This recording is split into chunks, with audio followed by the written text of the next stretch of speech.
this is Laura Jakubowski from the Nonprofit Centers Network. I'm here in Denver, and we are about to get started with our webinar called Filling the Gap, Raising Operating Funds. We're really excited to bring you this topic, and we know you are too because so many of you signed up for this.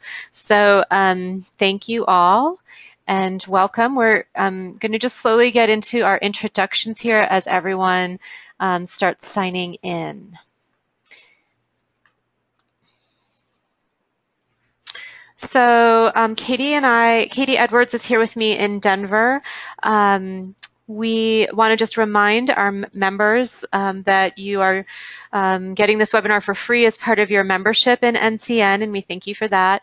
We also want to remind you that there's an online resource center where you can see the kinds of documents that other members have shared. So please take advantage of that, as well as discounts on our events and publications, and also the free 1-hour consulting that you get each year as a member. So you can talk to Katie or I about whatever burning issues you have in your at your center. And if you need any more information on that, you can always reach Katie at nonprofitcenters.org. So thank you for that. I do want to remind folks, if they haven't noticed, we started sending emails out about 2 fabulous trainings that are coming up in April. We're really excited. On April 27th, we're going to have our Energize High Impact Shared Spaces training, which is an advanced training for center operators. We're really looking forward to that, and we do have limited space on that training, so I know folks are already signing up. If you haven't already, take a look at our website and get signed up for that. And then in addition, the next day we're having a new topic which we're really excited about as well. It's called Streamlining Social Good, and we're working with the folks at CultureWorks of Greater Philadelphia on this, and it's really going to be a conversation about what we can learn from the social sciences about the barriers to nonprofit resource sharing, whether it's space or services, and learn from some of the folks who are doing research kind of outside of the nonprofit world on what they understand about human dynamics and the psychological part of all this. Because we understand a lot about the legal and financial side of sharing resources, but sometimes it seems like there are psychological barriers to folks coming together and sharing resources. And so we're going to really do a deep dive on that on April 28th, and we hope you'll participate in that. So some great programming coming up for you, and we hope you'll join us. Just in terms of mechanics, most of you who've been on these webinars before know this, but if you're joining us for the first time, you'll be typing in your questions at any time during the webinar, and you use the box to the right, and then those come to Katie and I, and we'll be reading those out to the presenters. So if you have any problems with that, again, just email Katie. Fabulous. So I am going to do some quick introductions of our speakers today and then hand this over to them. In terms of context, we've had fundraising webinars before, and Katie mentioned that the one topic that we really hadn't focused on so much has been operating funds. So we've done a lot of webinars on the capital campaigns and that side of things, but a lot of our centers really struggle with the operating funds. And so we're really lucky to have been in touch with 2 great speakers, one who's a professional fundraiser and one who's a member of our network and has done fundraising for a long time. And so I think this is going to be a great program. So first we're going to hear from Meena Gamepal Singh. She is a fundraising professional and consultant specializing in strategy, individual giving, capital campaigns, grant writing, prospect research, and event management. She's worked in the sector for over 17 years, initially at the Medical Foundation for the Care of Victims of Torture, where she worked on a capital campaign to build a new treatment center for torture survivors. She's been doing consulting for many organizations, including WaterAid Canada, Starlight Children's Foundation, and Virgin Unite. She sits on many boards, including the Institute of Fundraising, the Institute of Fundraising's National Convention in 2010, and the Steering Committee for Starlight Children's Foundation.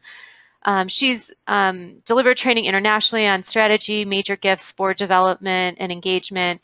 international fundraising, relationship development, and grant writing. So we're really lucky to have her. She's dedicated to supporting the professional development of fundraisers and enjoys helping nonprofits and charities navigate their way through various fundraising challenges. And we heard about Mena through 251 community in Ottawa, and I'm really excited to have her perspective from Canada and internationally. And then our second presenter will be Kim McNamer. She's the Executive Director of the Deschutes Children's Foundation in Bend, Oregon. Deschutes Children's Foundation has been promoting a community of services for children and families in Deschutes County for 25 years. Her organization does this by providing rent-free space and no-cost facility management on 4 campuses in Bend, Redmond, and La Pine, Oregon. So a really interesting model and something that we can learn a lot from. She has spent 12 years working in the fundraising field, and she has experience in many aspects of fund development in a variety of fields, having been employed with Portland State University, Oregon Zoo Foundation, and the Christie School and the Providence Health System. And she is an expert in, she is an expert in donor-centered fundraising and the impact, okay, sorry, did that fix it? And the impact any organization can be found within the relationship it stewards on a daily basis. I think I lost my train of thought there. Sorry about that. So we're really excited. I'm sorry. Let me go back and just, well, we'll just take it from there. So my apologies for the mix up in the slides. So I'm going to turn this over to Minna at this point, and let her take it away. She's going to speak for about 20 minutes, and then we're going to switch to Kim and then have questions at the end. If you have a burning question, you can send them in at any time, but we'll likely save them till the end unless you indicate you want us to interrupt the speaker. So take it away. Oh, wait. Take it away, Minna. I think you should be all set now. Great. Thank you. Can you hear me okay? Yes. Oh, brilliant. That's great. Thank you. Well, thank you so much for that, Laura, and I'm delighted to speak with you all today and to just to share some thoughts and ideas and experiences, really, around what it's like to raise funds for shared spaces, and not just shared spaces, organisations that tend to be umbrella organisations that are often a stage removed from fundraising. Sorry, it's a stage removed from delivering direct services to individuals or to whoever the beneficiary group are. And so there's some similar challenges with both, and I hope to provide some value to both kinds of organisation. My thing's not moving forward, Lara, so I just wondered if there's a reason. Let me do it again. There you go. Try that. Yes, still. Am I doing something wrong? Let me just try clicking it. There you go. Ah, hooray! There you go. Well, Laura's already given me a great introduction, so thank you for that, Laura. But just to tell you a little bit more about the IFC, we work in 10 countries now. We've been working, I don't know, there's 10 there, but we worked around the world with organisations of all shapes and sizes, and I run the Canadian operation here in Ottawa, or from Ottawa, and I've been very fortunate to work with organisations that have had very similar experiences to what a lot of non-profit centres experience, but also with directly with non-profit centres. So I'm going to just talk a little bit about the kind of experiences that you have, and the kinds of organisations that are out there. So I know that you have a huge membership just within the NCN of organisations that are in similar positions, but although they vary widely in terms of the setup, the types of membership they have, and the kinds of programs and activities that they run, and all of these factors will impact on the kind of fundraising that might make sense for you and whether fundraising makes sense at all. The other thing that impacts it will be the different legal structures that may be involved, particularly in Canada because you have non-profit organisations but also registered charities, and non-profit organisations are usually more restricted in the kind of fundraising that they can do, and I'll mention a little bit more about that moving forward. Somehow a very focused mandate. So like Kim's organisation, which she'll talk more about, they have a particular focus on youth, whereas others, they do very much operate like a landlord, and that they are providing space, and that's pretty much it. What they have is shared resources, but they don't operate any programming outside of that to augment what they do. And what I will say, though, is they're all providing a very valuable service, at least in the very least in bringing organisations together so they are in one space and people are with like-minded organisations, but also that opportunity to share resources so it can bring some of their costs down. So some of the challenges with fundraising, and so I've mentioned already that they often aren't providing direct services. Some might, but there are a number that really don't. They are supporting other organisations so that they can provide their services more extensively, either by reducing their costs or providing some sort of support service that help them do their jobs better. This does make it a bit tricky for fundraising, and that lots of funders, they like to support those direct services. They like to know how many children are you feeding, how many people are you providing health services to, and so this can make it much more difficult to raise funds, and the same with infrastructure organisations where their role really is in supporting other organisations. Another challenge they often face is around a conflict of interest with their members or their tenants. Many of their members or tenants are fundraising organisations themselves. They're looking to raise funds through the community to deliver their work, and often particularly if you have a theme-based organisation that is supporting a particular group, a beneficiary group, a particular kind of viewpoint, then you're often going to be in conflict from a fundraising or competition with your members in fundraising, because it's going to be similar people that are interested in that. So that is something that can be a challenge that needs to be overcome, and it really depends on, in many cases, on the kinds of member agreements you have, the kinds of fundraising you're doing, how much fundraising they're doing, and how you may be able to set yourself apart from your members, both in terms of the kinds of funders you could reach out to, but also in terms of the kinds of projects and programming you run. In my experience, it does appear to be quite difficult to break even or raise funds, additional funding, through just the rents and memberships alone. So fundraising becomes much more important to these organisations. But lots of funders that I've spoken with in the past, I interview funders regularly in relation to non-profit centres like this, and they expect that your money should come through these sources. They imagine that this is how you raise your funds, and there isn't the need for fundraising. So convincing them to support you financially can be problematic when they already assume that you have the funds you need and there is no need for them.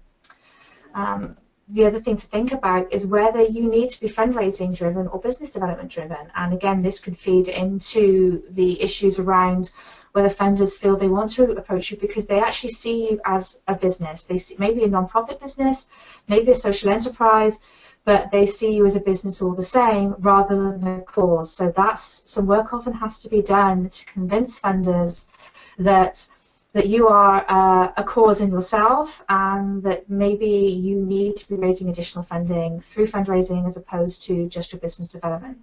That's not to say that with limited resources, business development might be the better way to go. And so selling this, when I mean business development, I mean things like selling your services, selling memberships, selling space, or whatever it is that you're doing, as opposed to going out and seeking donations. So that's a balance that you may have to strike, and a decision that you have to make when you're deciding whether you're going to go down the fundraising route much more heavily, whether that is appropriate for you, or whether with limited resources you should be driving for more business development as opposed to the fundraising side. Also, the other thing to think about, if people are thinking of you like a business, how do you differentiate yourself from your corporate competition?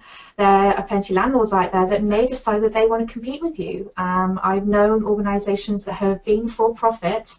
They've decided to go non-profit, providing shared spaces because they saw some additional value, but that there is nothing to say that businesses can't compete with you from that providing space and shared resources perspective. So the fact that you are a non-profit organisation or a charity, how can you use that to differentiate yourself possibly from your corporate competition? What is it you can do differently? What resources can you bring to the table? Why should people be attracted to you as opposed to your corporate competition because of the nature of your status? As I mentioned, cause or business. Are you going to be a cause or are you a business, and how can you convince people that you are a cause? And I'll go into that a bit more in just a second.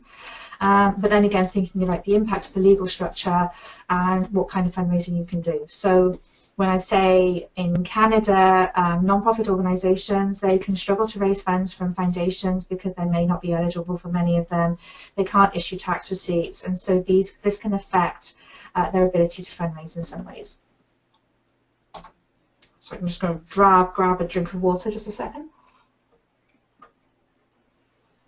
So if you're going to go out and fundraise, what is it that you need to do? Well, the most important thing you need to be doing is demonstrating your value proposition as a centre, determining what your case for support is, what is it you're going to be raising funds for, and what difference are you making in your community, and how can you demonstrate that difference, and how can you demonstrate the importance of the work that you do that is of real value to people who donate to organisations. And this can be significant, and you have some real opportunities as a non-profit centre to demonstrate that you can take things much further than, say, your individual organisations can do on their own, and I'll talk a bit about that in just a second. But one thing I hear a lot from non-profit centres is that, well, we have shared resources which reduces costs. Now, with the many conversations I've had with donors, this usually isn't enough to raise funds unless you can really demonstrate that reduction in costs is significant. Many organisations, we were having this conversation the other day, they can reduce their costs by working from home, or they can find other ways to reduce costs. So that may not be enough of a value for people to feel that supporting a non-profit centre is enough from a donation perspective. So you really have to demonstrate the value of that shared resources. How much does it reduce the cost? But much more importantly, that reduction in cost, what can those organisations do with that additional money that they would have had to spend on real estate otherwise? And what other value can they bring to the table as well? So one of the things I wanted to talk about today is how non-profit centres can be much more vision-driven. And what I mean by this is how can they use the many resources they have at their disposal, and what I mean by resources are all of those organisations within their space that have a wealth of knowledge, experience, expertise, but also power in terms of making a difference in their community. How can you bring that together under some sort of collective vision that works towards an end goal? How can you say that actually by having all these people in one space, we're driving to, for example, end poverty or increase equality or provide a better community for young people, or whatever it might be, that you can say by having these resources or by providing the support that you provide, how are we changing the world as opposed to supporting organisations? People are much less, or funders are much less concerned with the activities you provide as they are with the difference that you make and the outcome that you're providing. So how can you do that as a non-profit centre if shared resources just aren't enough? Perhaps there's a few things that you can do. Some of the things I hear a lot about, or one of the things I hear a lot about is around collaboration and how organisations, non-profit centres, they bring organisations together to collaborate. That's really wonderful because we know that collaboration is something that a lot of funders want to hear about, but what is often missing from that conversation and missing from that approach to funders is the difference that collaboration makes. Collaboration has to still improve a situation. It has to be, what can you do through collaboration that you can't do without it? How does it create a better result, or at least a less expensive result, or a longer lasting result, because you've managed to bring organisations together to work together towards a common goal. Now, the thing about collaboration is it doesn't tend to work well by itself, by just telling people collaborate, come together. It has to be driven. And the most success I've seen when collaboration works well is when you have one organization, and this could well be the nonprofit center, that is driving that. They're driving the collaboration. They are the ones making the connection.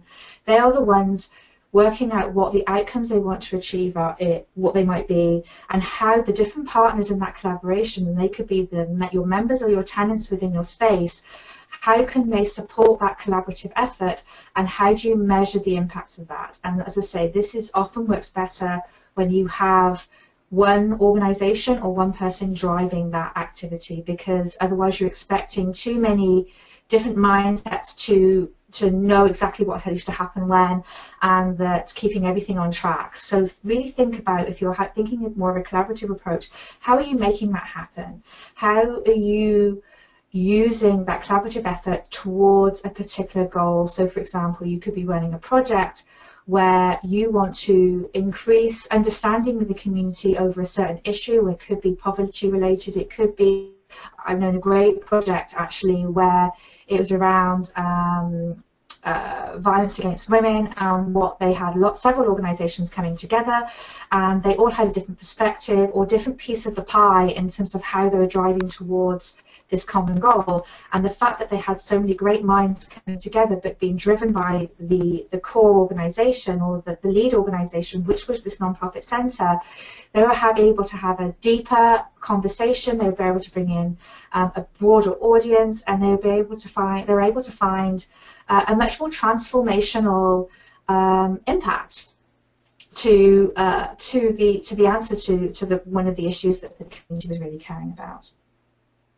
The other role that you could be providing, that you could really demonstrate well within this outcomes approach, is how facilitating conversations and facilitating work can make a real difference, again, to having a much deeper impact within the community. That's another role that nonprofit centers can play.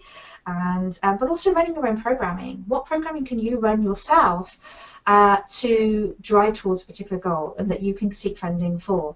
So you could run, for example, one that I was talking with an organization with the other day was to run an education series on, this one was an anti-poverty program, and again, what they had a series of activities going on. So they had a series of events, they had educational resources, they had a newsletter, and their partners were contributing information and resources to that because they had an audience that were really interested in seeing this particular issue tackled in a different way, and they were excited to have something that could draw in some of their community in a much more expansive but a deeper way that they weren't reaching out to so far. So this can be a great way to drive some programming, some collaborative efforts that you as an organization are doing, and then you can champion that to your donors and say, look, these organizations can't do this by themselves.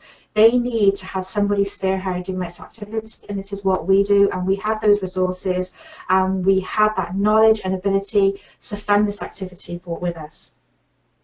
As I say, you have a collective experience and knowledge, and you need to be making the most of that. And how can you leverage this knowledge and information to get support, more expansive support for your organization? But also it's how you can make your organization really unique and special. I want to say something quickly about transformational benefit. A lot of times I've seen case for support documents or fundraising information that is really focused on the activities that the organizations are providing. But what can you do? How can you say things differently? How can you help the donor to feel they're part of a much bigger picture?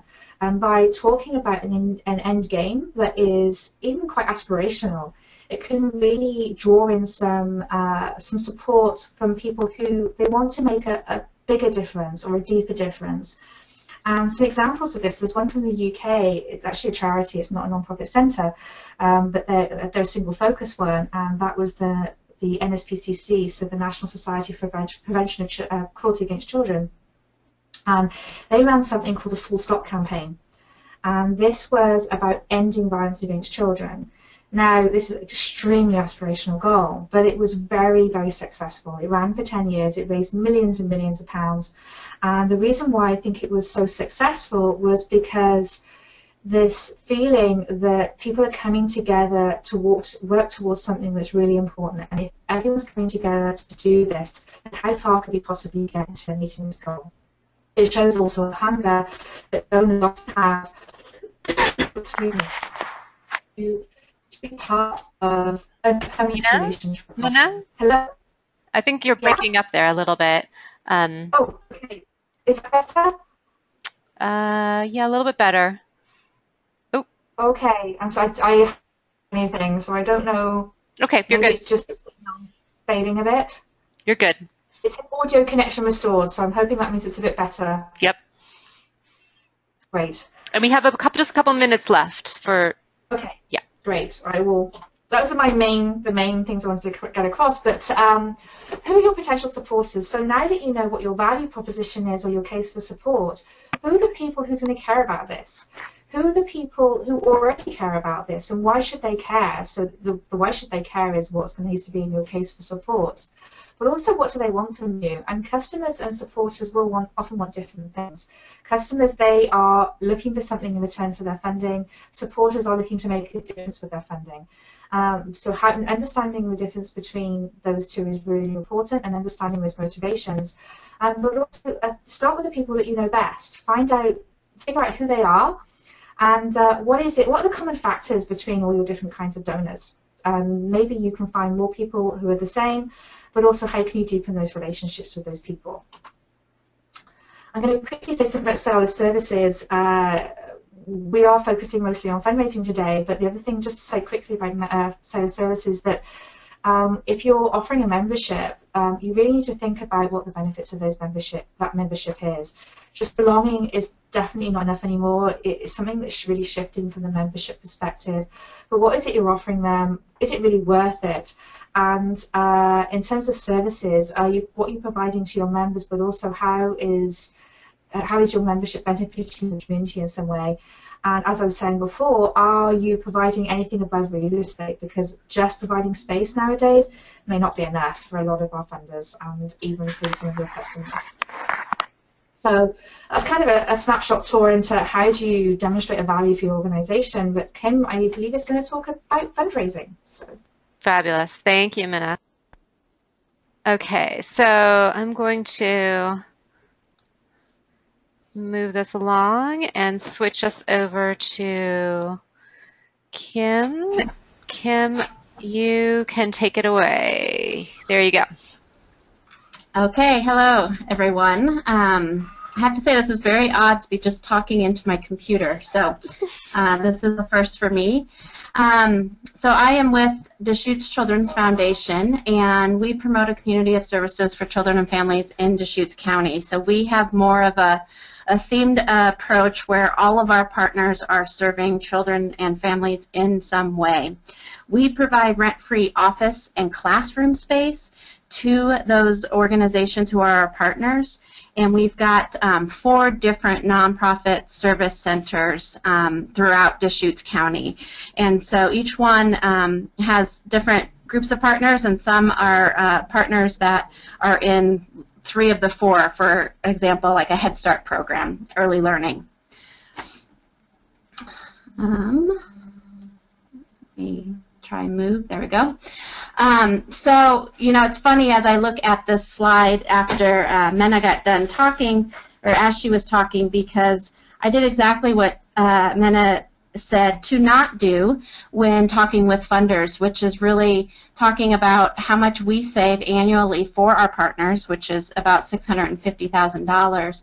And that is because we don't have the rent, that we're not collecting rent from them. And so as you can see, what we do, increase efficiency by creating a one-stop shop, promoting collaboration, reducing operating costs, and providing those common areas and shared resources. So I had to laugh when I was looking at this slide as Mena was talking, because it is something that with Deschutes Children's Foundation, we really fundraise for operations. That's 60% of our budget is straight operational funding that we have to get through fundraising. So I'll get into some of the ways that we do that. You can look at what the benefits to our partners are, but clearly we struggle with getting the information out about how those partners are saving and what that does. For example, we know we have one partner who saves over $50,000, and that allows 30 more children to get medical evaluations. And so those are the sorts of stories that we need to start changing for our value proposition, as I was listening to Mena. So that was very helpful to hear how she approaches this, because it is definitely a challenge for us to raise operation funding. So I'm going to go ahead and move on. So fundraising for operations. Based on our benefits to partners, we fundraise primarily for all operation costs. So that means essentially our wages and benefits for our facility managers. Each facility has a part-time facility manager on site, helping to be the eyes and ears for what's going on. And that fundraising is also done for major repairs and maintenance. And so, as I mentioned, it's about 60% of our annual budget. So one of the things that I think is really important, which is what touched on what Mena was talking about, was really, if you have not already done a case statement and or a strategic plan, you really need to be prepared when going out to fundraise. You need to have those items out there. You need to be open and know what your strategic plan is going to be. You need to have a strong case for support, and you need to use those documents and that planning to really develop your fundraising strategies.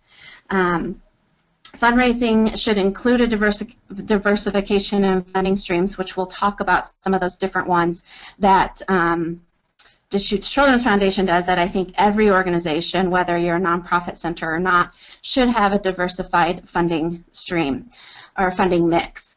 And having that plan, knowing what you are doing and why. And if you don't have that experience, I really suggest hiring someone who can help, similar to what Mena does, and who does know how to fundraise. There's nothing worse than an organization going out into the community asking for funds and doing it in a way that doesn't work with the ethics or with the donor's wishes. And so I really encourage people to get someone on board in whatever way you can to really help develop your fundraising strategies. It is very easy for organizations and board members to jump into fundraising by doing a special event. And many or most boards I've worked with love to give ideas in this area of special events, and typically it's where they start if they've never done any fundraising before, which special event does serve a purpose, but there are some things to be aware of when that happens, because there's really a lot of work and sometimes a low return on investment when you are talking about events, which I'll get into here in one of the slides. So I'm going to start with talking about major gifts, and this can really be what works best for your organization. To me, it is the ideal way to fundraise. If you do nothing else for fundraising, this is the place to start as far as I'm concerned. It's the true investment in the organization that happens at this level. It is very cause-focused. It's most likely restricted, so that can include possibly creating an endowment that will help, you can help take the earnings and pay for different things within your operations. It definitely has a high return on investment, and the highest return on investment. It's long-term in most cases, and that's particularly if creating an endowment and or working planned giving into the mix with this, knowing if you have planned gifts, bequests, trust, different things coming your way is always helpful. You can't put that in the budget, but you can certainly include it in how you fundraise. And then with major gifts, you can really provide some recognition for donors if that is important to them. You know, you look at this a lot with recognition and donor boards when you're doing a capital campaign, let's say you have someone giving you millions of dollars to build a building and their name gets on the building. There's different ways that you can recognize donors, but with major gifts, it's really about the investment of time to build the relationships. It is knowing who your audience is, as Mena talked about, and it's really, it takes time to build those relationships and know what your supporters really enjoy about your organization and why they are wanting to give to your organization. And major gifts it can be a number depending on your organization. I've seen $5,000, $10,000, $25,000 up to $1 million gifts that fall within this major gifts realm. So for me, I really feel it is the ideal way to go, particularly because of the high return on investment. But you also need to know what you're doing, and you need to have those relationships. It can typically take at least an 18-month cycle to get through the cultivation, the discovery work with a major giver, the cultivation, the stewardship, the ask. It definitely takes time, but is worth the reward in the end. The other type of fundraising that should be included in your portfolio of your funding mix is regular annual giving. Again, this can be very cause-focused. Most likely it's unrestricted. You can have restricted type campaigns in this area, but typically you want those unrestricted gifts and you want them annually. Different ways to go about doing that is monthly giving. It is certainly a reliable income if you have low attrition and a good return of investment over time. We have a situation right now where we have a campaign going on to build a nature playscape, and that's about $250,000, which is just under what our operations budget is to fundraise for. And so what we've been doing with a lot of our monthly donors is asking them to continue their investment that they're currently making for the unrestricted gift, and then adding an additional gift on top of that monthly to go towards the Nature Play campaign. And then in this case, and in most cases with monthly donors, it's out of sight, out of mind, and when this campaign is over, most likely those people will continue to give at that higher level for unrestricted. So it's definitely a way to have that reliable income and know what is going to be coming in. Other part of annual giving is the annual gifts. It can be reliable income if proper stewardship is done and that their intent for giving each year. We continue to work on this because of the operations component. We've got a lot of our donors who also give to our partners. They like to give to those programs providing direct services, which is great, but we also, that can hurt us in the end because the annual giving might be going more to them because they're more aware, or they can see the impact a little bit greater than what they can see with what we're doing operationally. But it's definitely where you need to focus some energy, and it should, this annual giving plan can really depend on your overall goals, but it should always be included. And it's your annual donors that may just become your next major gift donor or planned gift donor as well. So it's really important to pay attention to those donors in addition to, well, all donors you should pay attention to. Hey, Kim, we have a question. Yeah? Can I interrupt you with a question? Sure.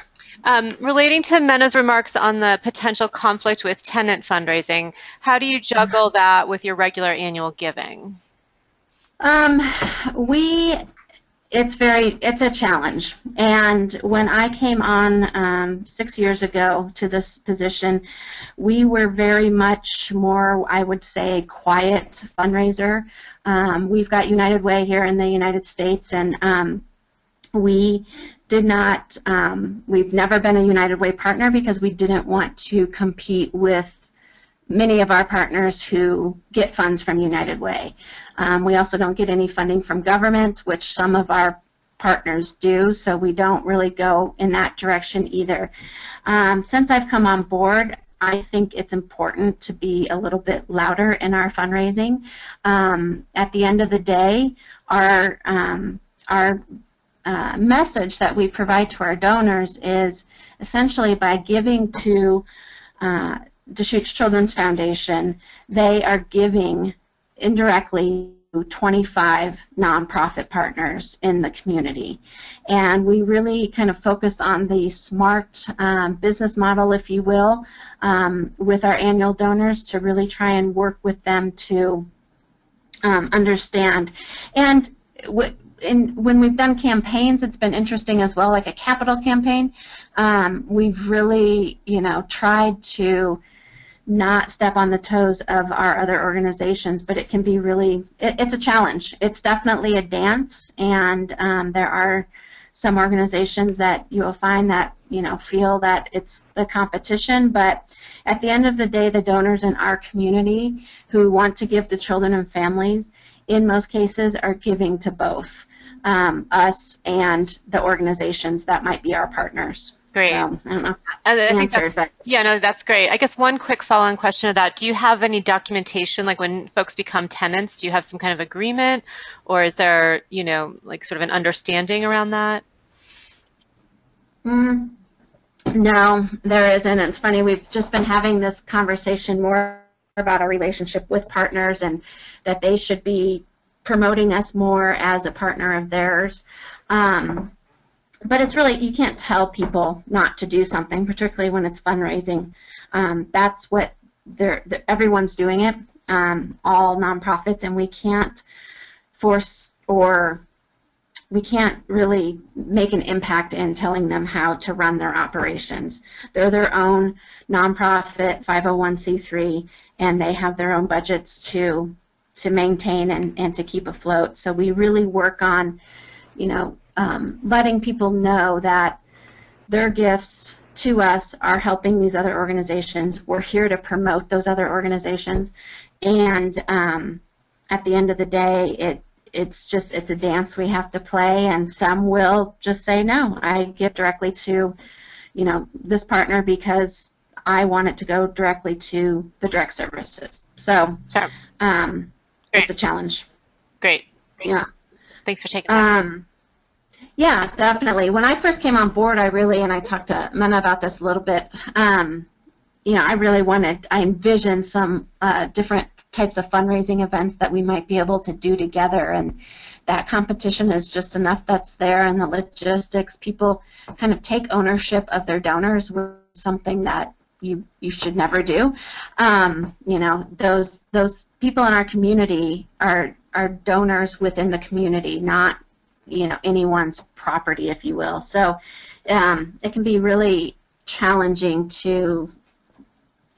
and it can be detrimental to get into that, you need to give to us instead of them. So it's more about the partnership and the work that the community as a whole is doing. At least that's the approach I take when we're talking with donors. So the direct mail is another way for annual giving, and this can be reliable if you have a good rate of return and you can keep your expenses low. This can consist of sending a mailing out, to a small list of 1,000 people, or you can buy lists. We also get a property purchase list of people who have purchased property in our community, and so we've added that list into ours to help get the word out about who we are. This, for Deschutes Children's Foundation, is actually a pretty good funding stream. We usually average $20,000 to $25,000 for this type of appeal coming in, and we have a pretty decent rate of return. So it can be beneficial for organizations, but you have to be careful to keep those expenses low and to really look at your rate of return on that direct mail. And direct mail can also work well if you have a specific campaign that you are targeting and you need, $5,000 or $10,000 that is going to help you with whatever it might be. it can be a really targeted way to get money a little bit faster than other ways. And those, well, going back to the direct mail, those donors, ideally, you start to follow up and build a relationship with them as well as they continue to give to your organization. I mean, we have people who have given $25, you know, annually with this appeal, and those are people that we need to get in front of and start talking and building a relationship with, because they've been giving for 20 years. So it's a good way to really look at who your donors are, and a way to get to know them, to ideally get them to be a major gift donor. Moving into events, events are challenging. You need to know your reason for doing one. Is it to build awareness? Is it to cultivate donors? Is it for stewardship? Is it a thank you event for those who have given to you that hopefully will keep them giving, or will you can invite other people that you can introduce to your cause? Or is it a straight-up fundraising event? It's really important to know the purpose of that event, and it's really important to not just throw up or do an event because you think it's the best way and the fastest way to get money, because it's not. Also, depending on the type of event, your cause can get lost. For example, we have an art and wine auction that we've been doing for 23 years now, and it's a good party. Everyone loves it. They think it's great, but we're not getting the right people in the door to raise the money we need to raise. And our mission gets lost in the party aspect of this event. So it's really hard to introduce our organization to people at this event, because it's been known as a good party. Typically, events are unrestricted gifts, but they can also be restricted if you have a special appeal that you do that's for something specific.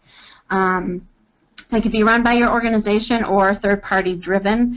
It's great if you have people come to you and say, "Hey, I want to, do an event for you." We have a lot of restaurants and stuff that'll do a 5% give back and different things like that, which are great. They can be awareness building and smaller fundraisers, but you typically need to make sure you know what your role is in that and be able to control the messaging, as well as making sure it aligns with your mission and what you're doing, because they can get a little out of hand if you're not paying attention, or there's a lot required of you as the organization to supply volunteers, for example, and if you don't have that capacity, then it's not going to be a good partnership. And then, and in most cases, events are the lowest return on your investment. I know what I can be doing with my development director if she spent more time doing major gift fundraising instead of working on events. Unfortunately, our one event is a third of our budget, and that's something that you need to consider as well. We're trying to diversify the funding more, so we're not heavily relying on this one event to fund our operations. And Kim, we're going to need to maybe wrap it up in the next 2 minutes or so. Perfect. Yep. The other ways are foundation, which Mena talked a little bit about this, and the corporate social responsibility.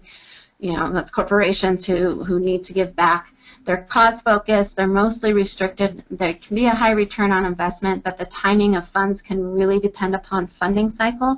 And I can tell you, at least in Oregon, many of our foundations here do not want to fund operations, and so this is the smallest portion of our funding mix, because it's a challenge for us to get it. If we have a special project like this Nature Playscape, great, we're getting more foundations involved in that. But it can be a challenge. And the corporate sponsorship is a similar situation. Typically, it's meeting the business's objectives. It can be mostly unrestricted, but typically they need benefits. So we see a lot of corporate sponsorships coming through for our events, for example. And again, the timing of funds can depend upon their cycle and what they have set up within their business for giving. So just on this last slide, wanted to just touch base on the ethics, because it's very important for us as we are out there fundraising that we are following proper ethics. Do you have your own ethical policies? Do you have policies for your tenants or members, or do they have it? I put a link on there for the Association for Fundraising Professional. They have a great ethics document that is wonderful to really take a look at and follow. And then the Donor Bill of Rights is also through the AFP that is, I'm seeing it looks like it, no, it'd be a different page. But that's another good one to take a look at, because it's important to know what your donors are after, have that relationship with them, and really pay attention to their needs and their investment. So that's, I'm Great. done. Gosh, that went fast. Thank you, Kim. Actually, there was a question for you I wanted to start off our Q&A with. You talked about buying lists. I just wonder if you could talk a little bit more about what kinds of lists you've used in the past. Mm-hmm. When I was at Providence Health System, we did this quite often with our direct mail, and there are mail houses that you can go to and that they can purchase lists. You don't get the list. It'll go through the mail house, but it can be different magazines, let's say Travel and Leisure, you know, different magazines, subscriptions, newspapers, different types of lists that might go well with your community, or that you think fits well within what your organization is doing. It could be a building magazine or publication, or an architect, you know, those sorts of things might really speak to some people who understand what, or might need to learn what, understanding what, sorry, I'm not making sense, nonprofit service centers are really about. So looking, again, it goes back to knowing your audience, but typically through a mail house is where you can get those lists. Okay, great. Last I knew. Great. Yeah. So a couple questions from Mena. When you're talking about outcomes, how much is driven by having hard data versus being able to craft a good story? I think you need both. The story really opens up the heart to the conversation, but the facts and the proof that you're actually making a difference is what I think closes the deal. So I have some examples of organizations where I've talked to donors, and they've said to me, it's a fantastic idea, you got me sold on that, but I'm just not convinced you can pull it off. And so that's an example. You often hear about how important storytelling is in fundraising, and it absolutely is. But you've got to be able to prove to your donors that you can make it work, and that you are making that difference, and that you can prove it. Because at the end of the day, it's giving money is both a head and a heart decision, and you need to be able to show them that you are changing people's lives. And so that's what your outcomes measurement will do, and making sure that you're measuring that kind of information is really important to that. Yeah, no, that makes a lot of sense, and I hope folks will tune into our March webinar as well on evaluation to kind of help. I know folks kind of struggle with trying to find that hard data and kind of work on the outcomes information. So one question for both of you, and you both mentioned cases for support and case statements. I'm curious if you can each just quickly give us some highlights of what makes for a strong case statement or case for support. And maybe Mena, you can take that first, and then Kim? I would say it's having a really logical flow through your case for support. So people often ask me, how long should a case for support be? And I always say that the flow of the information and it making perfect sense and taking your donors on a journey that leads towards an ask is far more important than having a really short document that's full of bullet points that you keep it's very stilted and not warm and engaging. So in kind of a proper answer to your question, I would say what makes a case for support really strong is having really powerful stories, but that stories that illustrate both the need for your work, so the issues that people experience that you help them to overcome, but also a demonstration through those stories of how you address it. but a really clear ask in there as well, so that you are, as I say, taking people through a journey that describes the need, how you solve that need, and then how the donor can be the hero in that story and they can actually make it happen. So I would say they're the kind of main elements of a case for support, a strong case for support. Yeah, I love that. Making the donor the hero definitely seems like a good plan. Kim, do you have anything to add to what Minna said? I think really one thing that can get lost is going back to the organization's mission and the values of that organization. So I think we've been looking a lot at our values and how we weave those into our storytelling, and it's been a good process for us to really go back to those values, make sure they're the right values, and then weave the different stories that we do have into those values, because I think, you know, looking at them and showing how you're doing it or meeting those values is really important, and it continues to take that donor through the journey of the importance of your work. Great. Yeah, no, and I wanted to just add, I mean, the thing that occurs to me as well, just building on what Minna had said about building, you know, a shared space, I think there is this opportunity, and it kind of ties into the work that those of you who are on participating in the collaboration project with us, but it just ties into this, you know, the value proposition that you might be having in a shared space, you know, and positioning it to build on that collective knowledge and experience that you have as the operator of the center, and really kind of flipping it from we're raising money for operations and facilities to we are the knowledge expert. We know this group of nonprofits, and we know how to work with them and coordinate their activities, and here's the value add that we provide by bringing them together and you know, encouraging collaboration and that maybe, you know, yielding excellent outcomes, but you know, really kind of flipping that proposition and showing that there's a real value add in running these centers, because I know that there is, it's just the language that we use doesn't always reflect that. So, okay, terrific. Oh, one more comment? Go ahead. Yeah, I just wanted to make a comment because, as Kim was saying about the reducing costs, I think Kim's organisation is in a little bit of a different position than a lot of organisations that I've come across, in the fact that you're offering free services, you're offering a free space for people. So the amount of savings is really significant, and I think the fact that you can talk about such a significant saving is going to resonate with donors, even if the story that you can tell about what that money can do is harder to find. But the other thing as well is because you're very much a theme-based organisation, you are focusing on children, again, it elevates your story. So I think for organisations like yourself, where you can talk about the savings, it has more relevance, but there's other organisations that the savings are almost intangible. They don't really know quite what they are. They're not so issue-based in terms of the people they support. So when you're trying to talk to donors about savings, it's much more vague and just less tangible for donors to cling on to. So I think, I do actually think that Kim clearly does make a very powerful point around that because of the nature of organisation and the nature of the support that you provide as well. So I just wanted to comment on that. Yeah, no, that's great. Yeah, I mean, every center is going to be different, and so you've got to kind of work with what you've got.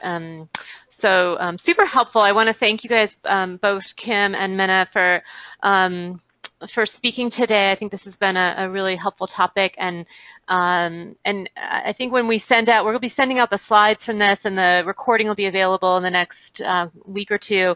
I'll also be asking if folks would like to continue this conversation, and we are thinking about doing maybe a webinar series on fundraising, so stay tuned for that. Before we wrap up, I just want to remind folks we have a Member Get a Member campaign, so if you're a member of NCN and can recruit another member, you'll get a discount, and you could apply that to two of our trainings coming up. One on April 27th that I mentioned is our advanced training, Energize High Impact Shared Spaces. That will be, well, both will be in Philadelphia. The one on the 27th, we have only limited space in the venue that we have, so make sure you get registered soon if you're interested. And then the second one I mentioned earlier, Streamlining Social Good. This is going to be a really sort of cross-sectoral conversation with experts from a lot of different social science fields, and we're going to be talking about how to overcome the barrier to nonprofit resource sharing. That'll be on the 28th, and we're doing that in conjunction with CultureWorks of Greater Philadelphia. And I think we'll actually have a real good tie-in to the fundraising conversation that we had today, because I think sometimes we have to tell our story better even to the funders in terms of the kind of resource sharing that we enable and why funders should support that. And so I think this will be a really a key conversation. I hope you'll join us. And then again, we are also having our next webinar on evaluation metrics. We are going to come up with a better headline for that. Katie's my headline expert, so we'll have a better title. But Elena Harmon and Aaron McFarland will be talking about their experience with evaluation and shared space on March 23rd, so stay tuned for that. As always, you can contact me or Katie if you have any questions. But again, Kim and Mena, this has been a fabulous webinar. I really appreciate your time, and everyone who was able to be on the call, thank you for participating, and we'll hope to see you next month, or participate in a webinar with you next month. So everybody have a great day, and we'll be sending out the slides later today, and would, as always, interested in your feedback. So enjoy the rest of your day, and we'll be in touch soon. Thank you. Goodbye. Thanks, everyone.